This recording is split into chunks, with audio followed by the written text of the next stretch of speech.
T-minus 15 seconds. Guidance is internal. 12, 11, 10, 9. Ignition sequence starts. 6, 5, 4, 3, 2, 1, 0. All engine running. Liftoff. We have a liftoff. 32 minutes. Is there anybody out there that wants to roll? And is there anybody out there that wants to boogie? Tonight, live from the Apollo, Glasgow. Well, if you're looking for trouble, I'm the man to see. If you're looking for satisfaction, the satisfaction guaranteed. I'm as cool as a body on ice, hotter than the rolling dice. Send you to heaven, or take you to hell. I ain't fooling, can't you tell? I'm alive.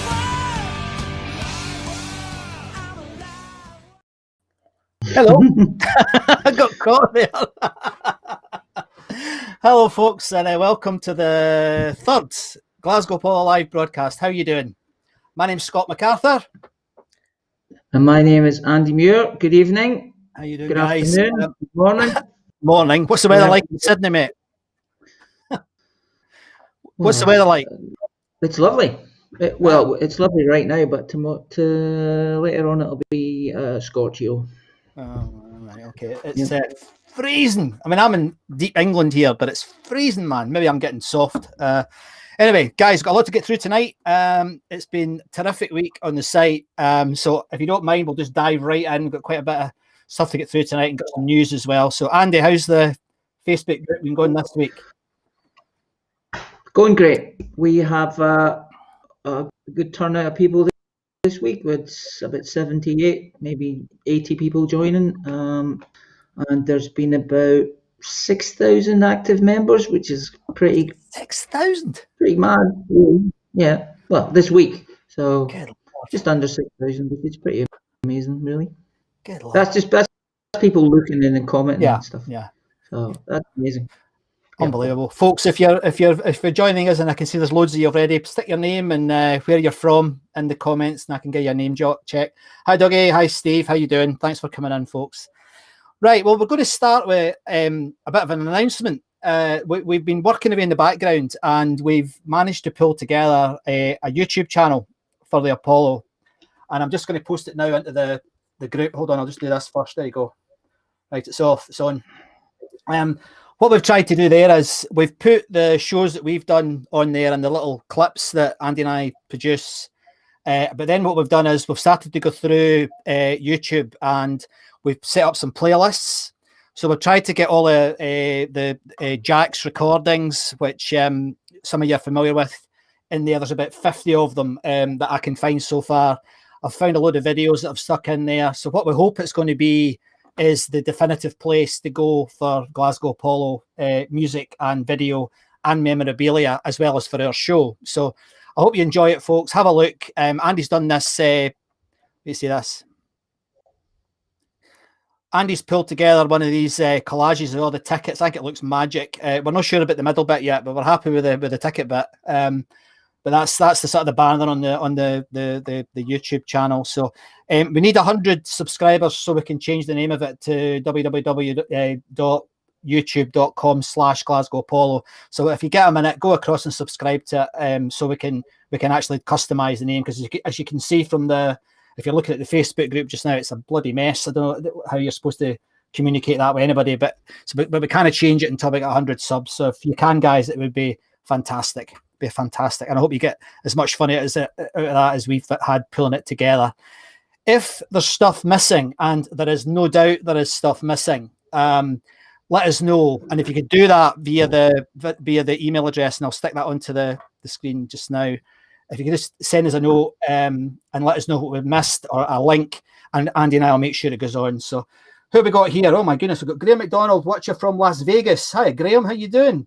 Baltic here as well. Freaking desert. Excellent. And we've got Doug Nice. Forrest. Hello, another one from Los Angeles. What's going on here? We've got the Glasgow Apollo Los Angeles Club. Makes us sound not quite so exotic, Andy. Anyway, thanks for saying hello, guys. So in terms of what's been happening, there's been a lot happening in terms of the Facebook group, and there's a couple of things that really tickled their fancy. So I'm going to stick them up because I think they're well worth talking about. We had, this happens, I went back and looked at the history of the site over about the last 2 or 3 years, and every now and again, there's a Kiss fan appears, and it's happened again. And wait a minute, where's my thing? I've got it somewhere here. I'll show you this picture. There you go.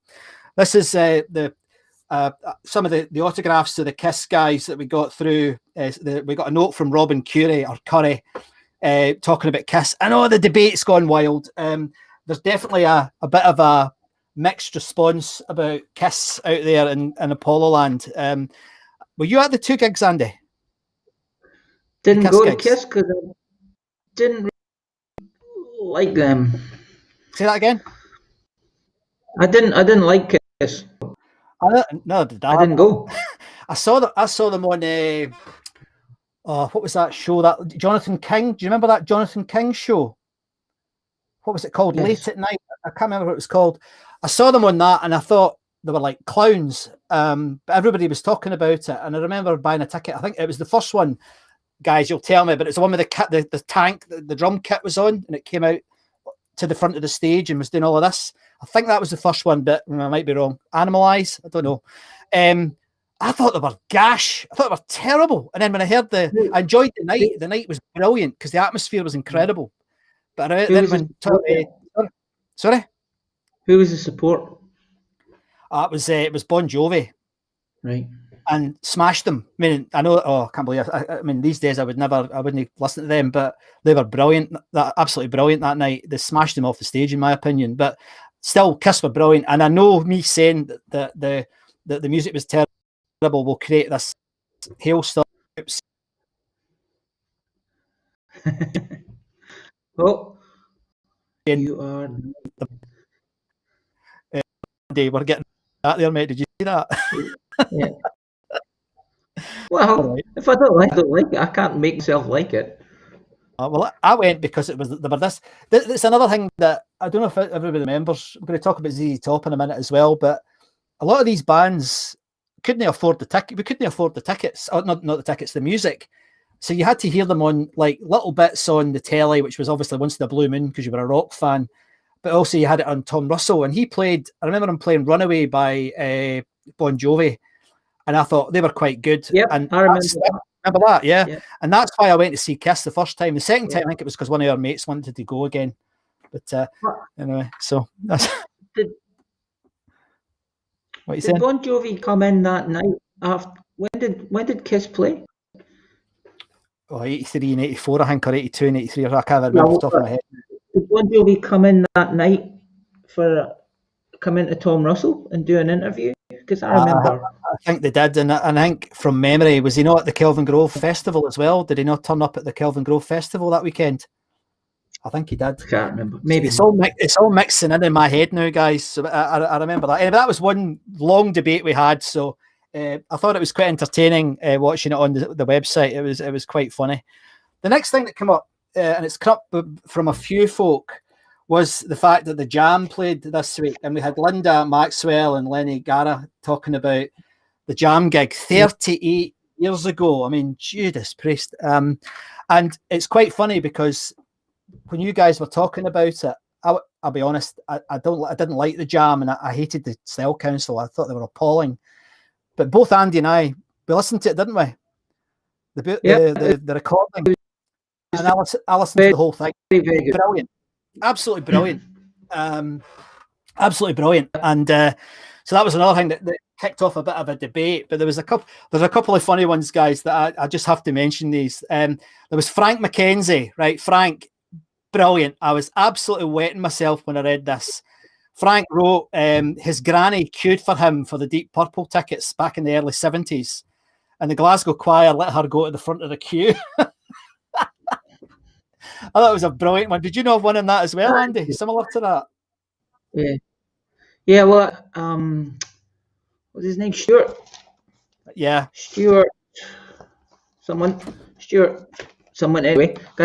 Michael Stewart, he put on that thread there, I think he was saying that he queued up to see David Bowie, I think with his dad.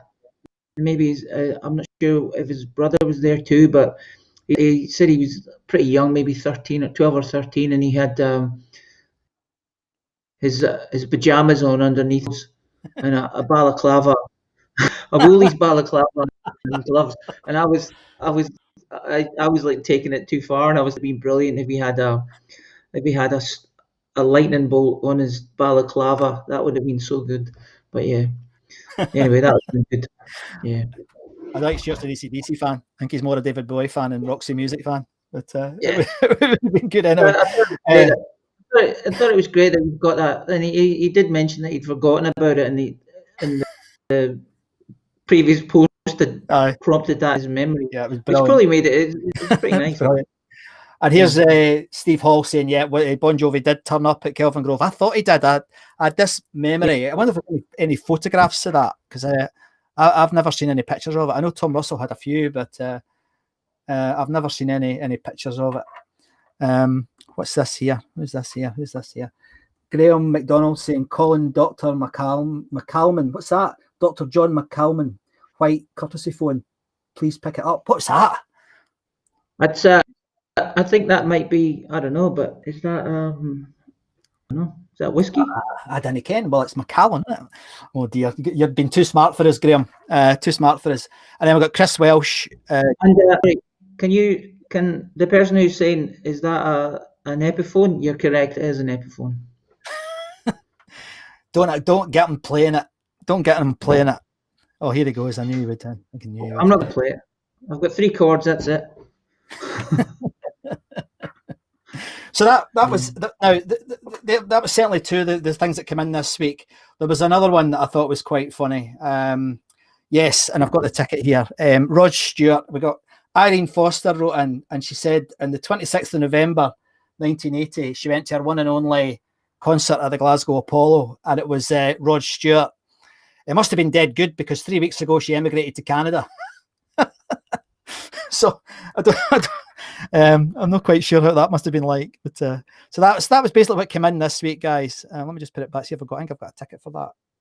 All right, there you go. So the ticket. There's someone explaining what John McCallum is. Ah, right. I'll put that on the screen. Hold on. No support artiste. I know. I saw that. I thought it was quite funny as well. That's pretty good. I thought it was quite funny, but. I haven't heard a recording of that. I don't know if there is a recording of that show. Saw Rod Stewart a few times. I mean, he's one of these guys. He always sat at the edge of different types of music, and I remember seeing him at Parkhead with Status Quo, Joe Cocker, Squeeze. I think there was somebody else. That Canadian bloke who's quite famous. Everything I Do, him, and. He was brilliant. Rod Stewart. He was absolutely brilliant. Anyway, okay. So next up, who played this week, Andy? Who played this week? Well, I'm going to start off. Today, 37 years ago, I went to see Y&T and Rock Goddess. Now, I've just found out that you went to see Y&T and Rock Goddess, but we were on opposite sides of the theatre. I was on the stage left. I was looking. Yeah. I was on the left-hand side looking at the stage, and then you were on the right. But the thing I remember about that gig was I remember nothing about Rock Goddess. Nothing. I watched some live stuff of them yesterday. I've got no idea. I can't remember anything. But when I would see, they were okay. When I remember watching it, and I was going, I've got no idea what the Dave Meniketti was playing. There was this part where he did this guitar solo, and he did something weird. He switched off one of the pickups. He was doing some mad guitar thing, and I was going, that is pretty good. You know, I was 16.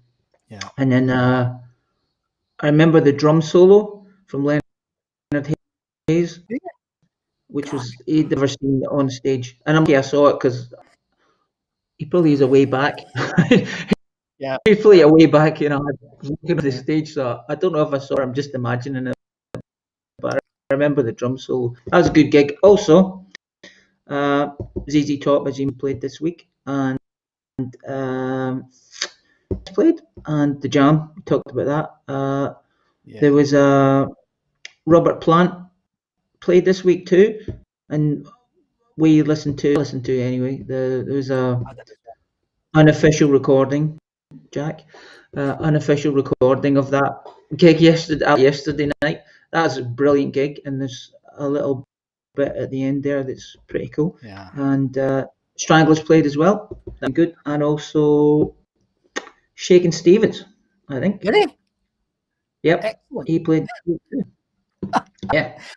The Stranglers gig. And yes, there's heaps, like Rod Is there Stewart, more? heaps. All right, on you go. Sorry.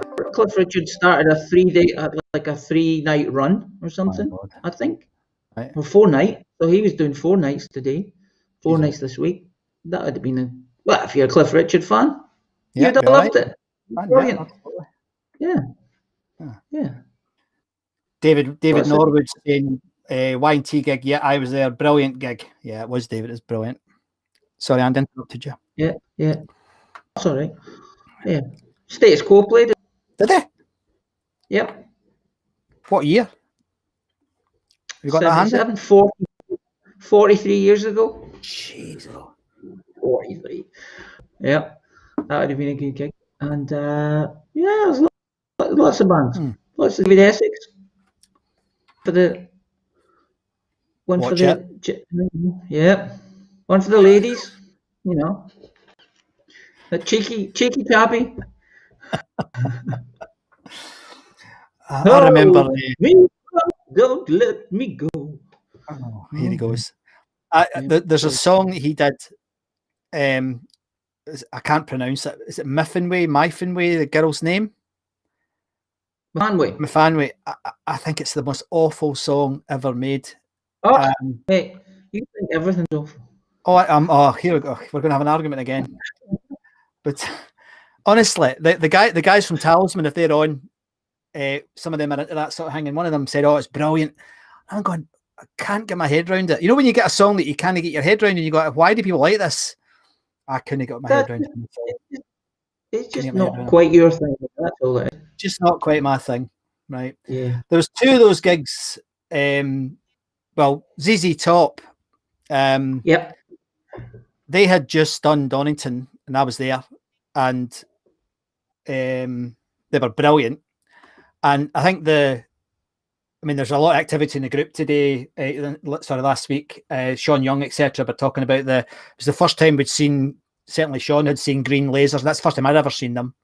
And there was a brilliant bit. If folks haven't been on the Facebook group, there was a bit of the show where they obviously had a mannequin up in the lighting rig, and there was quite a loud gasp when this mannequin fell down and hit the floor, wasn't there, Andy? You remember that?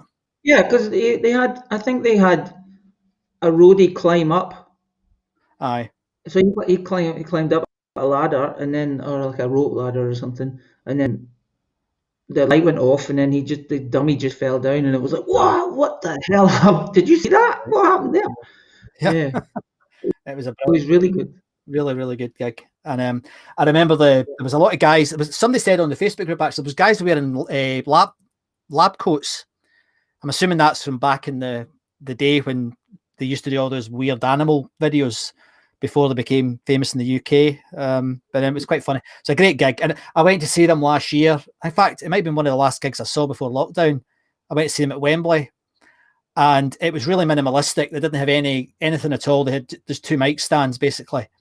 And they were I think they're in their 70s now, and they were brilliant. Yeah. They were absolutely brilliant. It's a shame they never played that many times in the UK. I know they played a couple of times. I just remembered something. I was sorry. This is weird. I was reading Smash Hits. Oh my God! From I don't know, a long time ago. Be 40 odd years ago. It was a PDF of it, and it was talking about that Cliff Richard show, and it said, Cliff, has he still got it when he's 39? So he would have been 39, but now It was like 41 years ago. So he's 80 now. And he's still going, I think. He is. He's still Just going. brought an album out. Just brought an album Oh, out. is that a Chris album? It gives me the dry bulk. I mean, I just. There you go. Yeah. There you go. Sorry. There you go. Sorry. Just- And here's change the subject quick. David Renfrew's saying Tangerine Dream used lasers on the Cyclone tour in '78. There you go. Certainly the first time I saw him was ZZ Tops. That shows you. And I quite like Tangerine Dream, actually. You don't hear a lot about them. At least I don't. I think they're a pretty good band, actually. yeah, they're great. They're done amazing soundtracks. I love their soundtracks. They're absolutely fantastic. So the other one, the one that I know Graham Watson started a bit of a chat on this on Facebook. He was talking about the Stranglers. And yeah, gosh, it was a famous night because it was a night where one of the crowd was dancing down the front, I presume, and the excellent bouncers decided he was getting kicked out for it, so they took him out. Now I think the front guy was JJ. I can't remember his name. But anyway, the crowd went mad. The band stopped. It said in the Facebook group there was a crowd invasion on the stage, but how the hell would they get up? Anyway, I believe you like, but I'd like to have seen that. We're having a laser debate here. Ian Bears just said ELO used lasers in '76. We're going to have a thing on the website when the first lasers were used that day. So anyway, back to Stranglers. So the crowd went a bit mental, apparently, and the band refused to play, and they only started again when the guy got brought back in and he was in one of the boxes. Right. That's a magic story. Absolutely brilliant. I think it was the bass player. Was it? Wanted to fight or take on the bouncers because I think he does martial arts and stuff, so he's probably able to handle himself. Right, I see. Go. But I think he sorry, he was wanting to take them on. Yeah, when he saw the guy getting hockled out again. There's that word, hockled again. I remember. I mean, guys, you might remember better than me. JJ. There you go. Yeah. Thanks, Doug. I think the same thing happened a few times, didn't it? I remember. I think it happened at Iron Maiden as well. The Bruce Dickinson just sat at the front of the stage and said the band weren't playing until the bouncers let the fans down the front. It was probably a little ruse that they had between them, but maybe not. The bouncers were a bit psycho. I hope we get some bouncers in. I think we've had a couple of guys in that have been bouncers, so I'd quite like to talk to them about it. See what they remember. Check out that. Yeah, there was a crowd invasion. Karate black belt. Okay, cool. All right. Okay. Gosh, you guys know a lot about these bands. It's amazing. Well, if they're fans, they're gonna know. That's true. Yeah. Right. So that's it in terms of the bands that played this week. Who have we not spoken anything about at all? But not really. There's a couple of more I know. We're going to play one at the end. I'm going to finish one of the bands that played this week. Well, we haven't spoken about Boxcar Willie. Boxcar Willie. I don't know what to say about Boxcar Willie. Me neither, but I'm pretty sure someone must have got to see him. They must have done. And I wonder if they're here. Yeah. There's a good suggestion from John. Hi, John. How you doing? Willie Potts might be able to help regarding the first lasers. Brilliant. We're having a laser debate. I love it. I haven't seen Willie tonight. Right, now. Yeah. Normally, we'd talk about, we've been calling this bit sticky carpets, but we'll do it differently tonight because we've got the kit working, as I hope you've noticed. And rather than talking about it, we've got a video. Now, some of you might have seen this, but I know there's a lot of folk don't use Facebook. So if you have seen it, have another look. It's only a couple of minutes, but we're going to play a video. Now, this is from a gig that I think some of you might have been at.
Wow.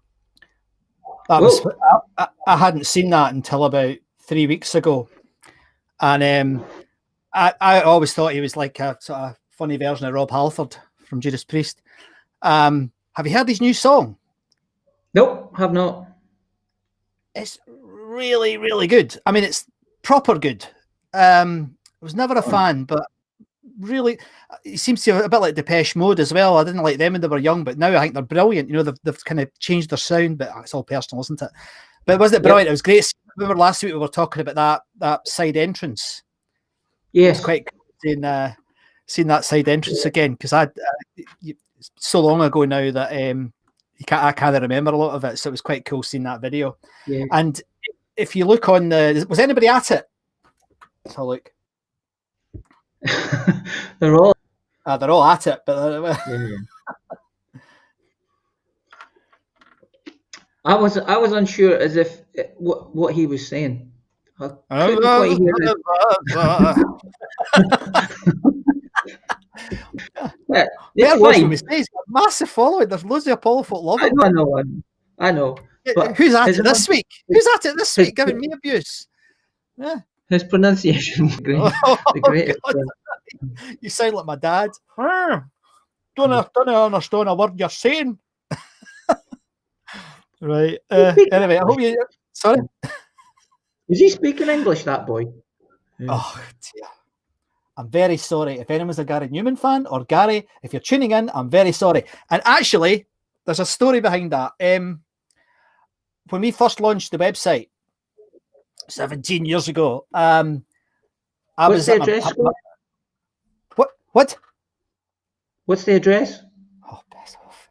www.glasgowapollo.com.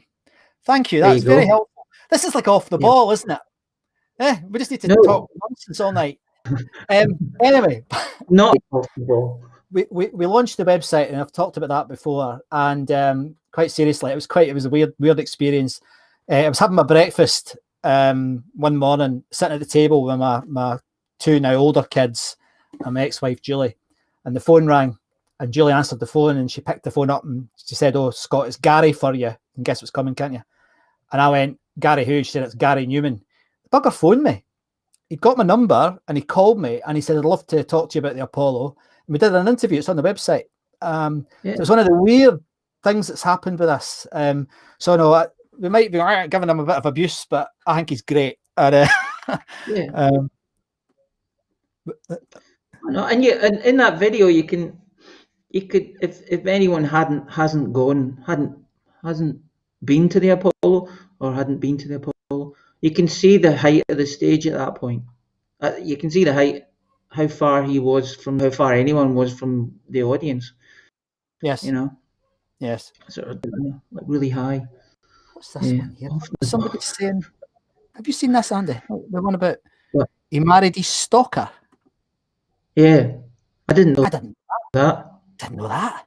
Do you know that's called a weirdo? A stan is a stalker fan. Oh, I see. Right. God. Yeah. That's very odd. And Doug Forrest has said that actually, Doug, you remind me of something as well. Doug's talking about going to see the Stranglers, which were brilliant. At one gig, Co were playing at the Palladium on the same night, and there was some good-natured crap getting thrown at them from the long line of people in black all the way down Renfield Street. Yeah, I remember that as well. I think it was who was playing the Palladium? I think it was Toya or something was playing at the Apollo. And I think it was the night we went to see. It was either Marillion or one of the blues guitar. Who was the blind blues guitarist?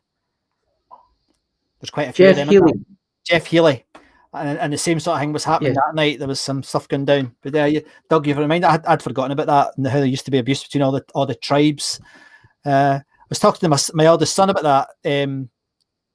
And how we used to have these tribes, and they've all kind of gone now.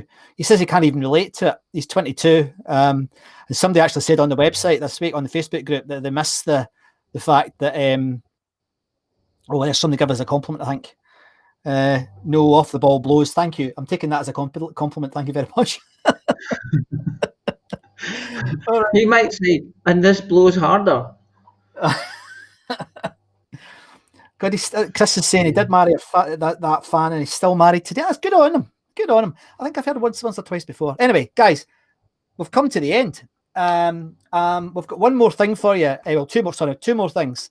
One is about 3 weeks ago, a couple of you, well, 10 of you, asked if we could do a Zoom call afterwards just for a chat and a beer.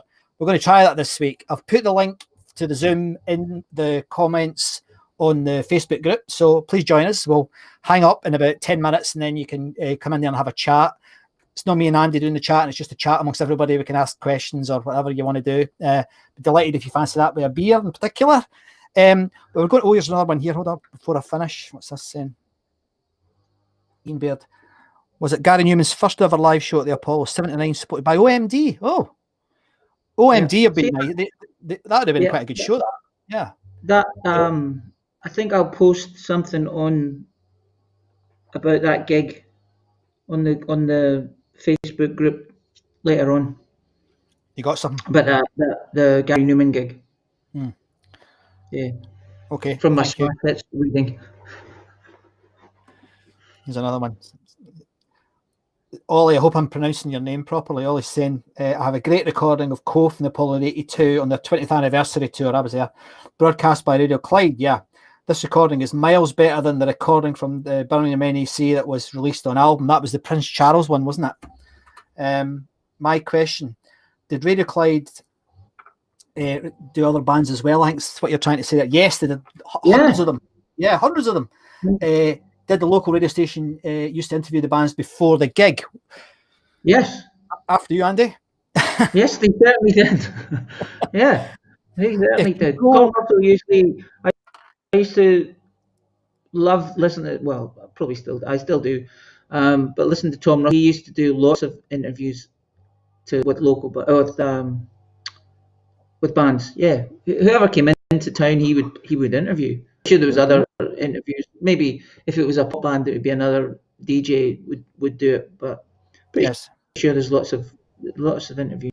And Radio Clyde did record lots of gigs, and there was a record label at one point which I'm not sure is still going. It might still be going. It was called River Recordings. River Records. And River Records, sorry, and they had the rights to all of that Radio Clyde recorded. I'm not sure how they got them or what they're doing with them now. Who's got those rights? No. But I see sometimes an occasional release. I posted a link on Facebook to the River Records recording of Nazareth gig at the Apollo. Saw that, mate. Yeah. So, but there's hundreds of gigs that were recorded, and not just rock, like pop. Oh no, all sorts. Yeah, all sorts. I mean, I think the River Records story at the time was quite frustrating for us because we tried at one point to see if we could get a best of Apollo gigs album released because the recordings were just, remember that, and they wouldn't give us them, and then River Records appeared and they released like Leo Sayer, and they didn't. It was mainly sort of middle of the road stuff they released. I think there's a Kate Bush one as well though. So there was it was a good mix, and it went bust. And I think somebody does know. I think somebody told me on the group that, I mean, I know River went bust, but it would have been great to get hold of them. I'll tell you what we'll do. Maybe try and get Tom Russell to come on one night and we'll have a chat with Tom. I'll ask Tom if he'll come on. Don't know him that well, but we know him well enough. He knows who we are. Because it'd be good to talk to Tom about it, wouldn't it? Well, he's doing a show right now, so. Yes, but he could record it, mate. We could record it. Yeah. But I noticed on another thing on Facebook, the Tommy Vance Rock Show, there's guys doing a bit like what Jack McCafferty's doing for the Apollo. Jack McCafferty, incidentally, is the guy who runs the Apollo recordings, the Lost Recordings Facebook group. And I can't remember the name of it. Andy, if you can remember the name of it, I can't remember. Rescued Recordings. And there's another guy on Facebook who's doing Tommy's shows TV on the radio, his rock show, Friday Night Rock Show. And I haven't seen that for Tom Russell yet. I would imagine somebody will do it eventually, because they're all out there, these recordings, and they used to interview all the bands. I've got some as well, actually. I've got Alice Cooper and various bits and pieces. I used to have some. Yeah. But Right. If you don't mind, I'm just going to stick some. There's quite a few more comments, guys. I'll just see if I can get through a few more of these before we play out. Incidentally, I'm sorry your names aren't coming up on the stream. There's an issue with the software I use. They promised me it's going to be fixed within the next 2 or 3 weeks. So hopefully your names are on the screen rather than me having to jump between them. It's not fair on you guys. You're contributing. This is a really good question. Does anyone know why AC/DC 78 show, which was filmed, was never released in full? I've seen 4 clips on YouTube. No. And Andy and I were talking about this last week, because even on YouTube, there's not well, there might be one, and I might need to do it myself, but there isn't a consolidated one.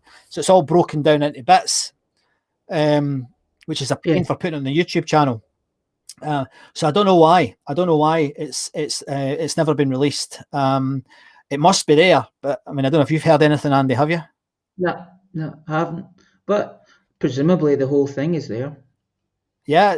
The other story that I mean, it's almost like it's like one of these Apollo myths. But the Quo gig, the 76 Quo gig that got made into the double album, the famous double album, there's a very strong rumor that was filmed as well.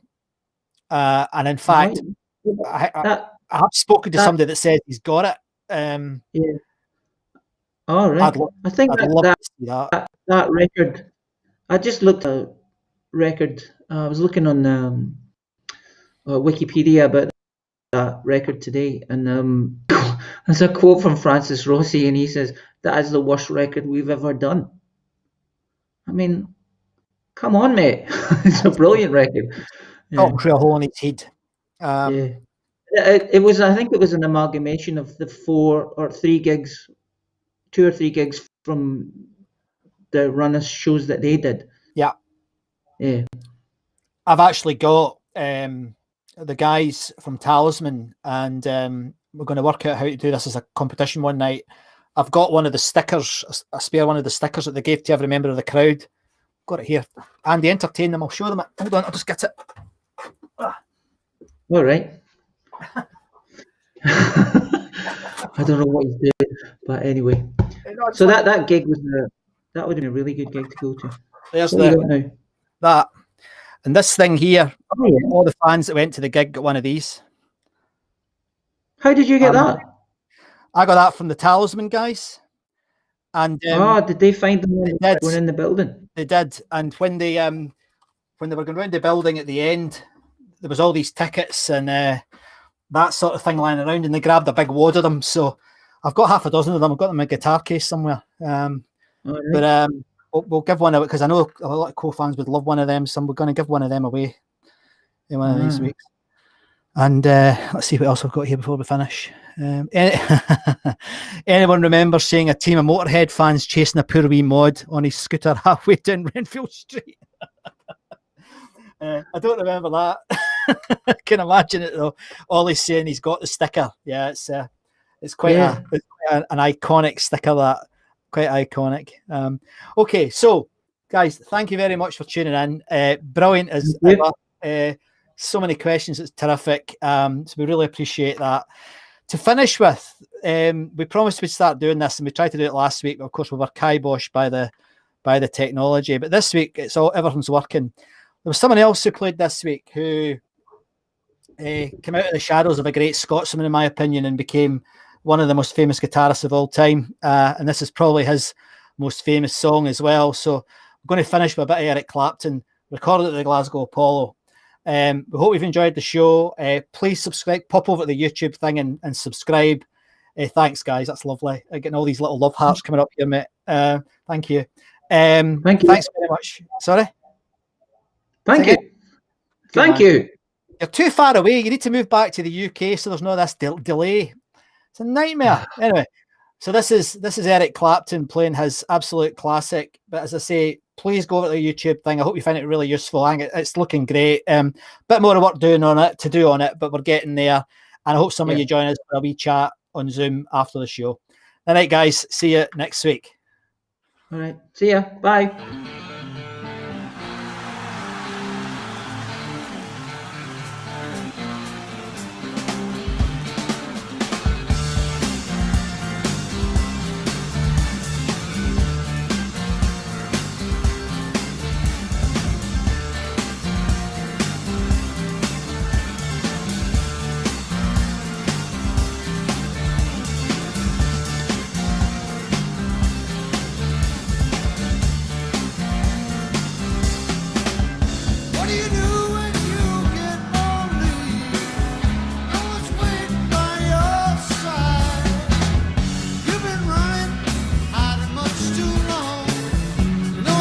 just your foolish pride. Got me on my knees,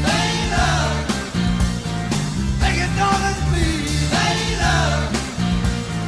darling, won't you ease my worried mind?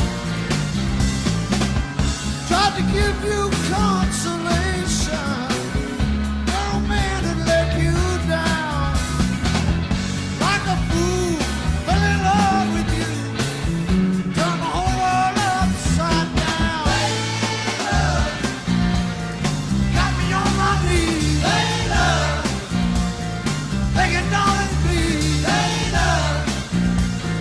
darling, won't you ease my worried mind? Make the best of this situation. I'm finally going insane. Please don't